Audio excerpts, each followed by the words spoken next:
भैया नमस्कार, हम Vipin Chaurasia official YouTube channel से। कमर अप कमर डाउन हिलतावे पूरा टाउन।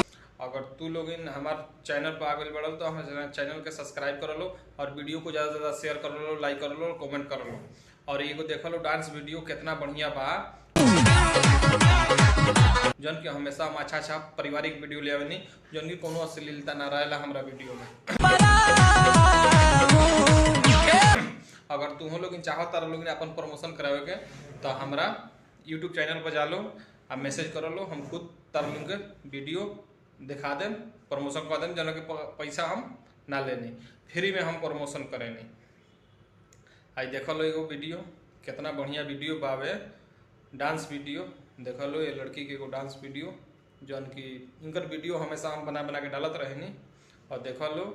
और अगर तार लोग लगा बार वीडियो आ गई बा तो हमारा चैनल के सब्सक्राइब कर लो, विपिन चौरसिया ऑफिशियल 8002। और हमारा फेसबुक भी यही नाम से बा, इंस्टाग्राम आईडी भी हमारे यही नाम से बा, आ फेसबुक भी हमारे यही नाम से बा। जा लो हमारा चैनल के सब्सक्राइब कर लो और देख लो भोजपुरी वीडियो इंजॉय। और वीडियो ऐसा बनावे नहीं कि तू लोग पूरा फैमिली के संग बैठ के देख सकत रहो।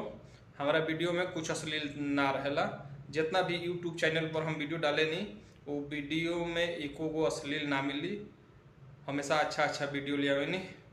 जब तक खातिर नमस्कार, फिर मिले हम अगला वीडियो में। भैया नमस्कार, हम Vipin Chaurasia official YouTube channel से। अगर तू लोग हमारे चैनल पर आगे बढ़ल तो हमारे चैनल के सब्सक्राइब कर लो और वीडियो को ज़्यादा से ज़्यादा शेयर कर लो, लाइक कर लो, कमेंट कर लो। और एगो देख लो डांस वीडियो कितना बढ़िया बा, जौन कि हमेशा हम अच्छा पारिवारिक वीडियो ले आवेनी, जौन की कोनो अश्लीलता ना रहेला हमारा वीडियो में।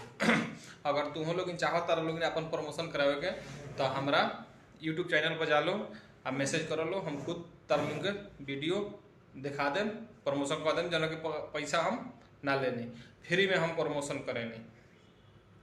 आई देख लो एगो वीडियो कितना बढ़िया वीडियो बावे, डांस वीडियो देख लो। ये लड़की के एगो डांस वीडियो जौन कि इनकर वीडियो हमेशा हम बना के डालत रहेनी और देख लो।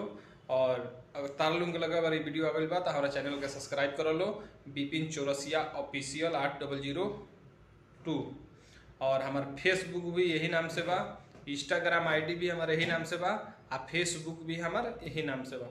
जा लो हमारा चैनल के सब्सक्राइब कर लो और देख लो भोजपुरी वीडियो इंजॉय।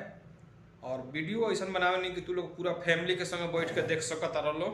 हमारा वीडियो में कुछ अश्लील ना रहेला, जितना भी यूट्यूब चैनल पर हम वीडियो डाले नहीं वो वीडियो में एको गो अश्लील ना मिली, हमेशा अच्छा वीडियो ले आवे नहीं। जब तक खातिर नमस्कार, फिर मिले हम अगला वीडियो में।